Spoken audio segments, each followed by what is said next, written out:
Alrighty. Lord, I'm not even cammed up. Lord, Grand Rising, everybody. I hope that you guys are having a great Tuesday so far. Thank you, Miss Dolores. I appreciate you so very much. Hey, Deja, Grand Rising. Hey, Lolita. Da, da, da, da, da, da. Hey, Teresa. Hey, Elizabeth. Hey, Mr. Soso. Hello there. How are you? Grand Rising, everybody. I hope that y'all are having a great Tuesday, as I am. I'm having a great Tuesday. Starting off really good. Miss Dolores always laughing at me. I never know the day of the week. I told y'all I'm living. I am just living. So I don't count days.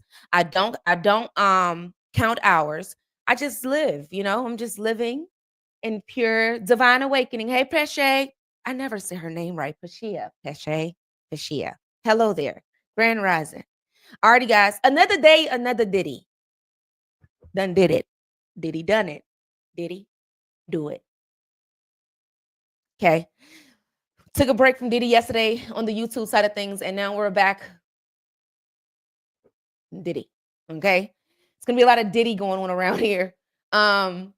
Diddy is yesterday we talked about Diddy on the Bigo side of things. We did go over some of the testimonies that had came out yesterday. I must say, okay, I said it right. I did. Period. So yesterday we did have a conversation about everything that's going on with Diddy over on the Bigo side of things, and it's really divided amongst the people, which I knew it was going to be from the beginning. And that's why I made sure to kind of set the tone for an unbiased type of setting for everybody, because there are people that likes Diddy and think, Diddy he's a dangerous man. But there are some that believe, Cassie is not as innocent as she may seem. Now, there was something that was brought to me yesterday, and I was thinking about it overnight. Where I was told, okay, thinking about with Epstein and Jesline and the woman that was like his main girl, it's like that Cassie could have been her, Cassie has no choice now but to talk. And I thought about that even after my show yesterday, and it kind of did make sense, that Cassie is not, yes, she's a victim. Yes, she has been through things. Yes, she has abused her. And she kind of was forced into this thing, but I think that she got so deep into it that she kind of became a key player in it. But at the same time, with something that I still can't seem to kind of lift my fingers off is that she was 19 years old. Okay. She was 19 years old when she began to get into this. And then what also made me think too is that even before she began to deal with Diddy at 19, she was already dealing with someone else that was older than her as well, which we have heard about during this trial, who she did leave this previous person to be with Diddy. Okay. And so people still like Diddy, Miss Dolores, believe it or not.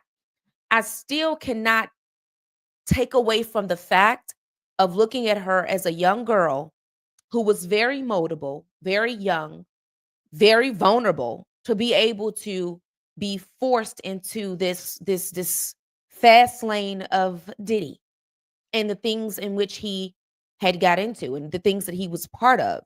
Yes, she was still a child. So I cannot, for some reason, I still can't dismiss that. Even out of all these different things that people are getting into, I've even heard someone say yesterday, and we played a video that said, well, one person that did kind of make this, that kind of, hey, Tommy, that kind of put, seal the nail to the coffin is Carisha. Okay. And as you guys know, Carisha is someone that was dealing with Diddy in the more recent years. Very young girl. She was known to be in the hip hop group City Girls. He began to deal with her. And while I did see Carisha as a modern day Cassie, what I did not mend together is that this person said, well, if Diddy never did what he did for City Girl, if he didn't do what he did for Young Miami, okay? I think that's her name, Carisha, yeah. If he didn't do what he did for Carisha, then we would not be here. Meaning, everything that Cassie was supposed to receive from Diddy, Carisha received it. She received the show.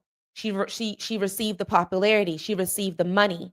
So while Cassie was forced to go through the abuse, they put it in a way where Cassie was dealing with him when he was Diddy, Sean Diddy Combs, the monster.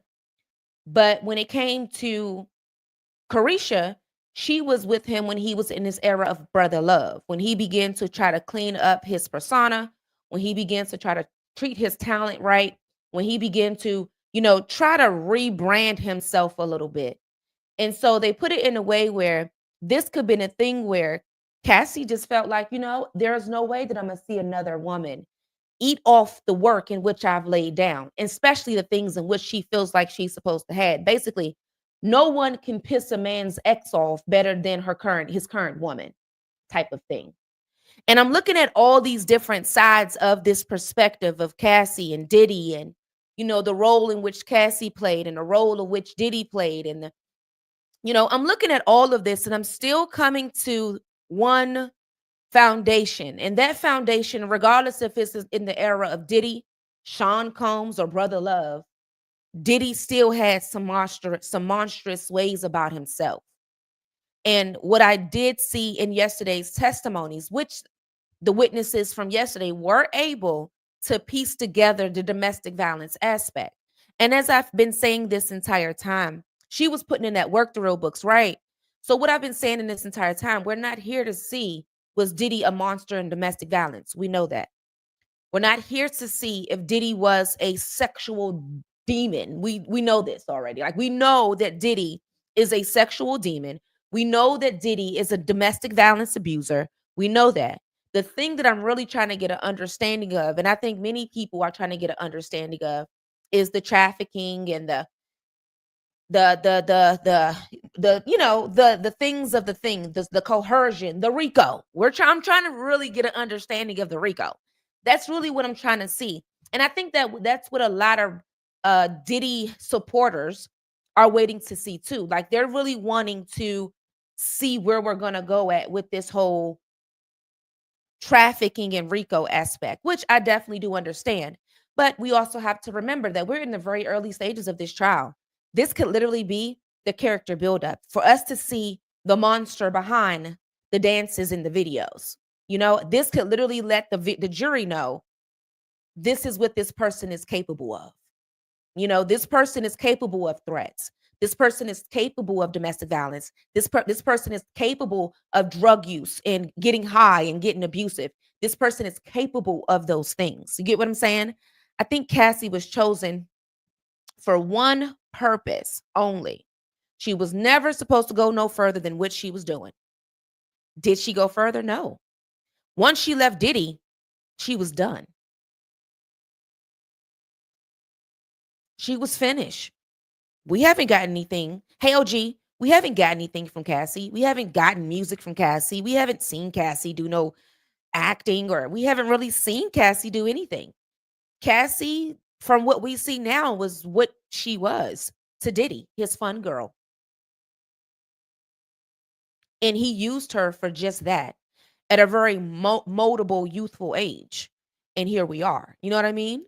I used to hang with Carisha and JT at Liberty City Park in Miami-Dade County. Carisha was so different, but I heard she always used to be freaky. Yeah, a lot of people say that Carisha wasn't the woman that we see today. And as we did discuss on Bigo, Carisha, when she first started, she seemed like a girl's girl.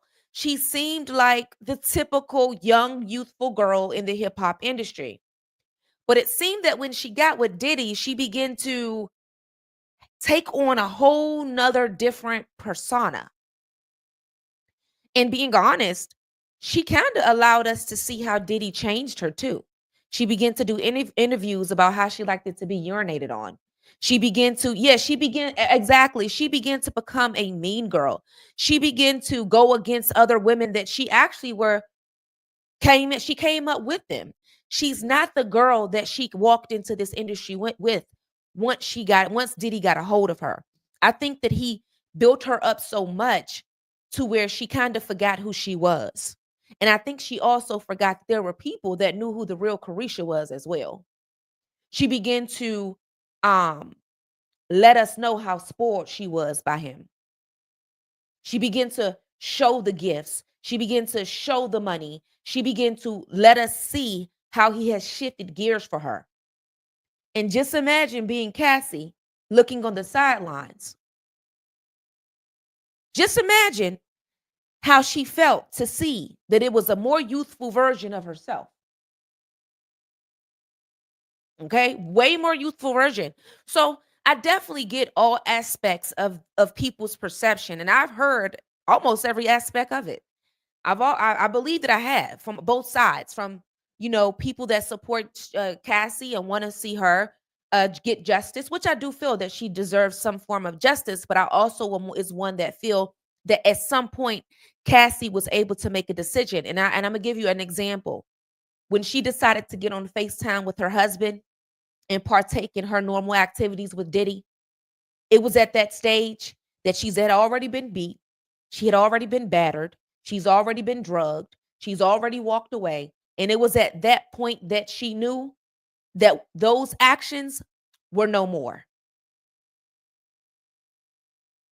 I do believe that there was a stage because you already married someone else. You're no longer with this man anymore. You're living with someone else. You have kids and things of that nature, but you're still contacting Diddy on FaceTime and partaking with your husband. There at this point, it kind of gets a little sticky. Yes, Stockholm syndrome can be a part of that, but when you're looking at from a juror's standpoint, they're going to be thinking, okay, at this point, ma'am, you were free. You're not in a home with him anymore. You're not in his presence. You're married now. You have children now. What are you going back for? That's how jurors are going to look at it.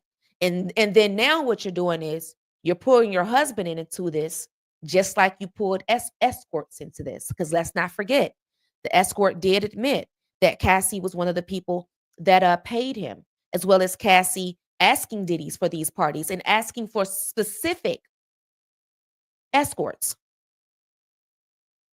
So the juror can kind of look at this both ways: Stockholm syndrome, or wait a minute, you had a chance and you hit reverse on us. Why?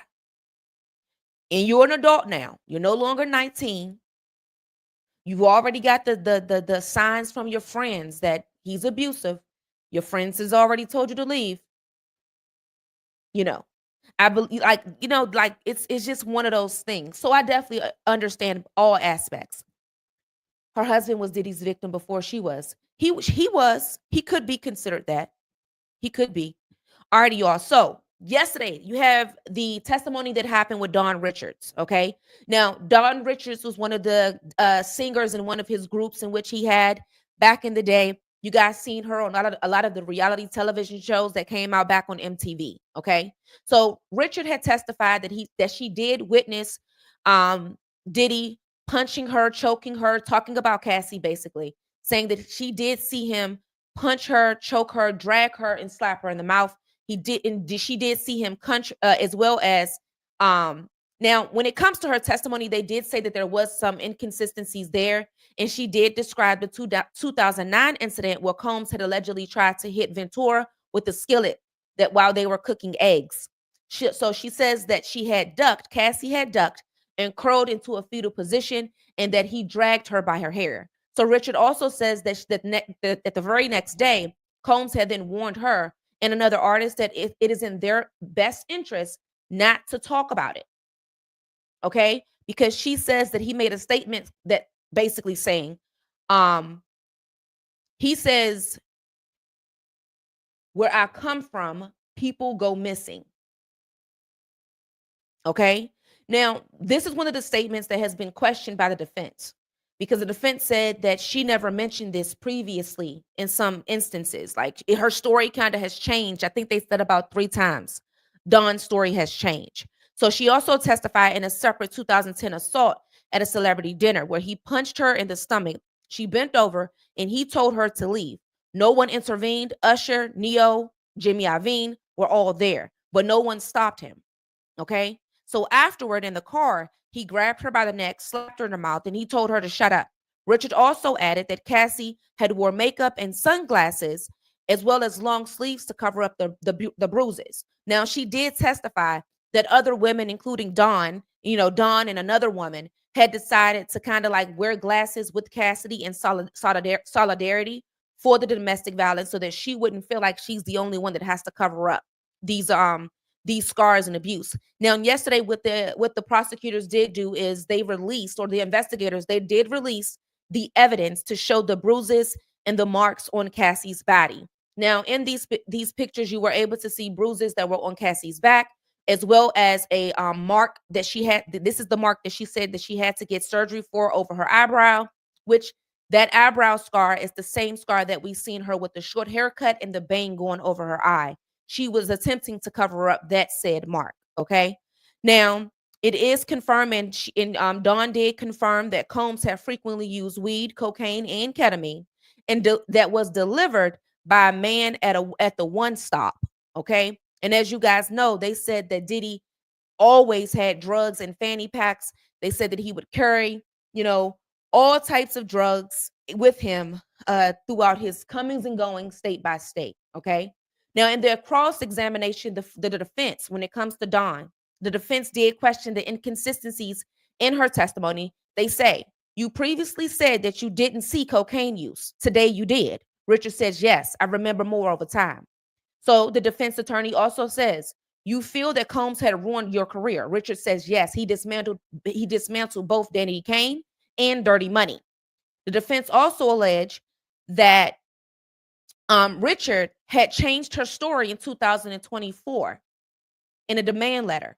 Richard had responded that it was a misquote from her lawyer, basically saying she never said exactly that. So she did confirm that she had filed a lawsuit, but had emphasized, I wanted compensation for my work, not revenge. Okay. Now, when it comes to her testimony, they did say the defense kind of broke hers up a little bit because they were able to point out inconsistencies. Because you guys have to keep in mind that Dawn had put a lawsuit out against Diddy. And some of the things in her lawsuit does not match some of the things in which she was saying on the stand, as well as some things that she said in statements does not match what she said on the stand as well. So they're basically pointing out that she kind of switching it up a little bit, but she's pointing it back to the fact that she's remembering things over time, which can happen. Okay. Especially in very traumatic instances like this whole Diddy thing. Sometimes when it comes to victims, they will remember things over time and they will forget things over time. It just all depends. It's kind of crazy how it goes. Okay. Now, in another person that came on the witness stand was Kerry Morgan. So this is Cassie Ventura's former friend. Now, when it comes to Kerry Morgan, when she did say that she didn't want to be there. She said the only reason that she was there is because she was asked to be there, and that her and Cassie is no longer friends. And she said that they broke up from being friends because of this whole domestic violence issue, and she was also attacked by Diddy at one point. Okay. So Morgan had described witnessing Ventura's abuse over the years. She says, I saw him hit her, drag her by the hair. Once in Jamaica, she had screamed, and it was also terrifying. He dragged her for about 10 feet, is what she stated. So Ventura had hit her head, and she laid in a fetal position, and I thought that she was unconscious. So in another incident, Morgan also saw Combs push and hit Ventura in a Hollywood home. The security guard had refused to intervene there as well. So in 2016, at the hotel incident, Cassie had a black eye. She didn't want to talk to the police. And later he showed up to her apartment with a hammer, banging on the door. Morgan had testified that Cassie didn't care if he killed her. She just sat there. So in 2018, Morgan says that Combs had assaulted her as well, and he choked her and threw a wooden hanger at her head. So Morgan had received $30,000 and also signed an NDA. She says, I stopped being friends with Cassie because she wasn't supportive of that. Now, do you guys know who gave her the money? I want to know who's been watching the case. Who gave Morgan the money? Thank you, boss. Thank you, guys. Do you anybody know? Anybody? Cassie. Cassie is the one that met Morgan and gave her basically hush money. Be quiet. Don't tell nobody. Let this go because she was assaulted by Diddy. This goes back to the whole why some people who are on the support of Diddy side, Cassie had a leading role in some of this. This is the type of stuff that is making them say that. For those of you guys that don't understand why. This is the type of stuff here because there are instances. What's going on up there? There are instances where Cassie is in position where she's kind of helping him, i.e., even when they called the authorities to the when she after she had got beat by him. Okay, hey, Lady Lavish. Even when she got beat by them and someone called the authorities, she had refused to talk to the police. She wouldn't talk at all, which we cannot hold her for that. That's typical in domestic violence. It's typical for the victim to not want to talk to the authorities out of fear. And let's not forget, this is not a typical abuser. This is not the everyday situation like you and I, or we may see in our normal lives. This is Sean Diddy Combs, a multi-million dollar man. So just imagine if he's able to, pay off officers to say this and pay all officers to say that. Of course, she's not going to feel safe to tell a police officer that she's being beat by Sean Diddy Combs. So we cannot hold that against her, this whole police thing and not talking to them. That's typical in domestic violence, whether it's the normal day or if it's rich and famous. Typically, victims they don't like to report. Sometimes out of embarrassment as well. Alrighty. Now, someone else that did testify as well is David James. He is the former assistant to Sean Diddy Combs. He was assistant from 2007 to 2009. So James had described applying to Bad Boy, and HR exec had pointed to a photo of Combs and said, "This is Mr. Combs. This is Mr. Combs' kingdom. We all serve in it." What kingdom, Mr. What do y'all have going on over there? This is given very much. This is what you mean. This is Mr. Imagine getting a job somewhere. This is Mr. Combs' kingdom, and we all serve it. Like what? You know what? Forget this job. I don't want it. This lets you know the type of power plays that are being thrown around out there. Okay. So he works long hours and sometimes 21 days straight. I coordinated schedules, meals, and studio time. He also recounted 2 conversations with Ventura. She told me, "Man, this lifestyle is crazy." I said she should leave. She said, "I can't. He controls everything," which is something that she has told multiple people over the years, that she can't just leave him because he controls her money, her housing, everything, her music, her career. He controlled everything, which means he can press he could press play or press stop anytime he wanted to. Meaning, if anything happens to Diddy, she can lose where she stays at because he's paying the bills. If he goes to jail, her whole career ends. There's no being rich and famous anymore. It all stops. That's basically what she's saying, which is definitely understandable as well. In a separate moment, Ventura has also expressed to him as well joy about an album in which she had. James had testified, "I don't remember that album ever coming out either." Basically, yeah, she was happy about it, but it never came out. What this goes back into is, remember when early on when Cassie said that whenever she didn't do what he wanted her to do, okay, her music would not be released, her albums would not be released. She will record songs that never make it to the charts ever. And it's because everything that she did was in his control. So that is what that goes back to. So James also says that he was warned by Combs to stay in my lane. Okay, basically, do what you're told. That's basically what I get from that. Okay, now he is also supposed to be preparing to talk about the hotel logistics and preparations for Combs and sexual activities today. Okay. So he's going to be the one that's going to tell us about the setup of the freak offs, these lights that Diddy was known to use, the drugs, the sex workers, and all of that is what he's going to be able to let us know about. Okay. Now, there's a reoccurrence that happened yesterday, along with everything that happened in the previous weeks, is they were all able to cooperate the domestic violence in which Cassie had went through. Okay.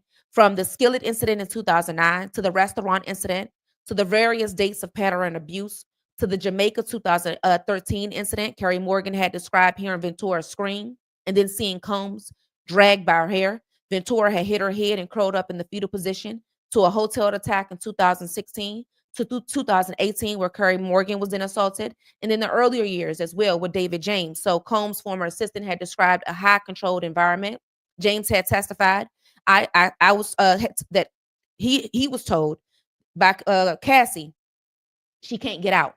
So what yesterday allowed us to kind of do is corroborate everything that Cassie said happened to her over the years. That's what was able to happen. Okay. Now, the investigation breakthroughs that came out yesterday was Richard and Morgan's testimonies that did, as I said earlier, corroborated everything that was said previously, with Richard also confirming Combs had threatened Ventura and others with silence. What you guys know, blackmail is definitely on the list for some of his things in this RICO. Morgan also signing an NDA, okay, because he assaulted her once again. NDAs and blackmail and payoffs and things of that nature. And then James, okay, James provided insight into Combs' manipulation and control, as well as establishing a broader pattern of systematic abuse that was going on under the Combs enterprise. Okay. Now, yesterday they did let us know who the sex workers was. Here they go. For those of you who have not seen them, these are the sex workers that are known to work under the Diddy enterprise. Now, I will tell you that if you look at the second row and the second man from the one in the black and white, I recognize that man. And the reason why I recognize that man is because I watched a video that he had did years ago. And when he did this video talking to the authorities, basically people told him he was crazy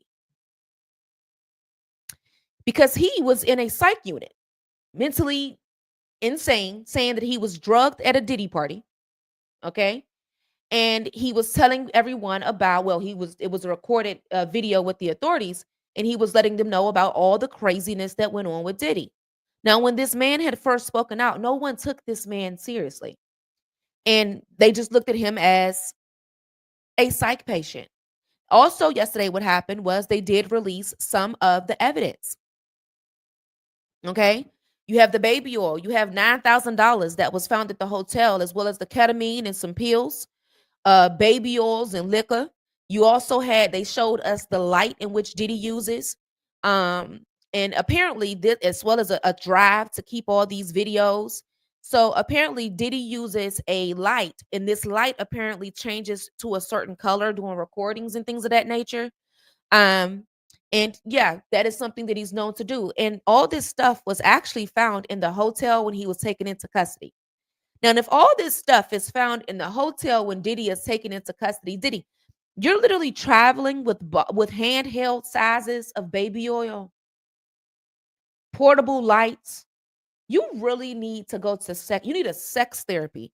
I hope that while they have you in there, that they give you some type of therapy, because there is no way that you are traveling around with portable lights and baby oil, ketamine, pills, and all this different stuff in your wall, in a hotel room. It's not even your house. Hey, Cubiana, this is the hotel. Yeah, he was addicted. This is not. Why are you carrying around this? Why are you carrying around? Let me tell you something. While this is not really credible to the RICO, honestly, it's not, y'all. Him being freaky is not part of the RICO. Diddy, if you don't go to jail, we're never going to look at you the same. I need you to understand that, okay? You would never be able to be all in the videos. You would never be looked at the same, sir. So whether you come out or stay in, you will forever be the diddler. I don't care how this go. Whether they say that you're guilty or whether they say you innocent. The information that has come out in this investigation, sir, we will never see you as the big hip hop mogul that we thought that you are. We will never see you as a businessman. We will always see you as a you are basically a escort, except for you a paymaster, as what some people would say. We will never see you as anything besides that if you don't go to jail, sir. So please don't think that if you come out here, hey Stally, please don't think that if you come out here, you're gonna have the same reputation. He's a pimp, okay? A freak. Everybody type in a comment one thing that is you will forever be Diddy, regardless of how this go.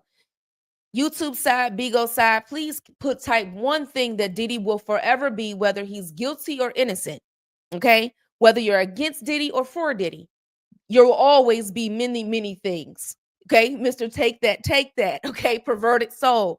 It's so many things that you will forever be. Okay, a nympho, a baby or a monster.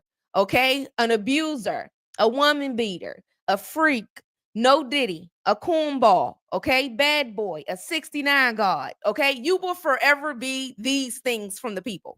And this is from people that supports Diddy and don't support Diddy. Okay, you will forever be all of these things, whether you're guilty or innocent, sir.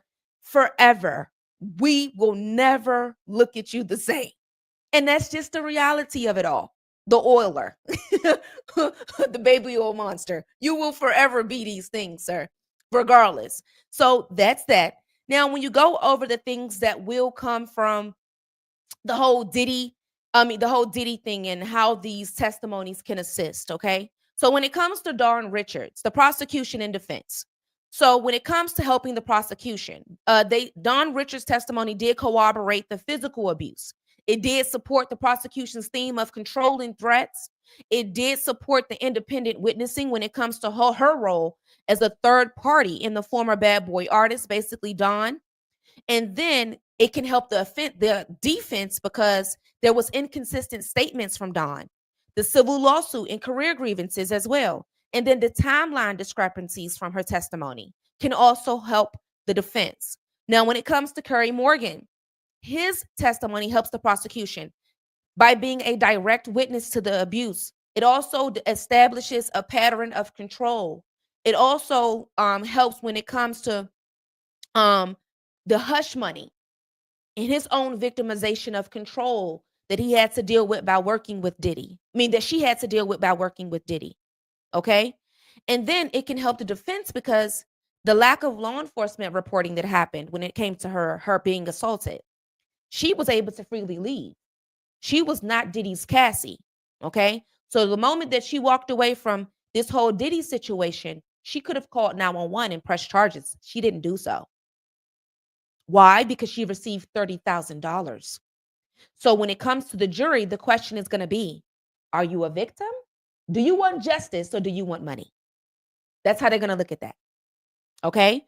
And then it can also help the defense because falling out with Ventura. So the defense also implies that there was a bias due to the breakdown in their friendship, suggesting that there could possibly be some bitterness there. Okay. Her being upset with Cassie because let's not forget when they first began to talk to her on the stand, she said, I don't even want to be here. How about that? I'm only here because they called me here. I don't want to be here. That's how bold she was. I don't even want to be here. Me and her are not even friends anymore.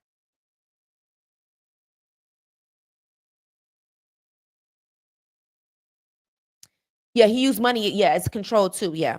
So when it comes to David, okay, it helps the prosecution because he testified to total control over Ventura's life. Okay. Because of course, Ventura had told David that there's nothing I can do. Okay. I'm stuck here. This man controls everything. Then you have the insights into the internal culture of Bad Boy. Okay. He's the one that's basically saying everything that Diddy wants, Diddy gets. There's no telling Diddy nothing, and we're all serving Diddy. Then you have the foreshadows of the enterprise logistics. where James is expected to talk about how this enterprise was ran. Okay. Then his testimony can help the defense because the lack of direct abuse that was witnessed, he can go off of what someone else said or things of that nature. The timeline disconnect. So he worked with Combs from 2007 to 2009, while some of the most violent incidents had happened after his tenure. Okay. And then you also have the reliance on the secondhand quotes. So his testimony heavily relies on conversations with Ventura. Basically, she saying or she told him, heard him a word of mouth, no receipt. Just she told me this, that's it. Okay. So that's how it can help on both sides. All right. Now today we're working on Diddy's case again. See what comes out from that. Okay. It's kind of crazy and it's kind of bizarre. This whole Diddy thing is kind of sickening, honestly and truly. Okay. Once again, I will be covering the Diddy trial only every other day on the YouTube side of things. And then on the Bigo platform, it will be every I day. recommend some content to watch. To do a voice search, hold down the mic button while speaking. I'm so tired of virtual people because nobody asked you for anything. I am so tired of Alexa, Katana, Siri. Y'all are really overstepping your boundaries. I keep telling y'all that we're not friends. They hired you. I didn't. I didn't even ask you to be here. I am so sick of y'all. Sorry. I had to vent my grievances. Hey, Percy. And Echo. Yes. Alrighty, guys. So I will not be covering Diddy tomorrow, but I will on the YouTube side of things, but I will be covering it on the Bigo side of things. Today on Bigo, I will be recapping some of this, going over the interview from the escort, going over some of the evidence as well, and then any updates that is going to come out from today's testimonies. Okay. And I also want to discuss Aunt D in my mental health world. Her situation is very heavy on me today, and I just got to get it off. And I just don't want to neglect something that can definitely start a discussion on the back of Diddy. I don't want to forget all the everyday issues that's going on with us normal people. So I am going to talk about um Aunt D and my mental health world on the Bigo side of things, and then we're going to get back into Diddy too. Okay. Thank you guys so much for tuning in with me. I appreciate you guys a lot. Thank you, thank you, thank you. And I'll see you guys tomorrow. And thank you for watching and thank you for tuning in to True Crime with Savage Royalty.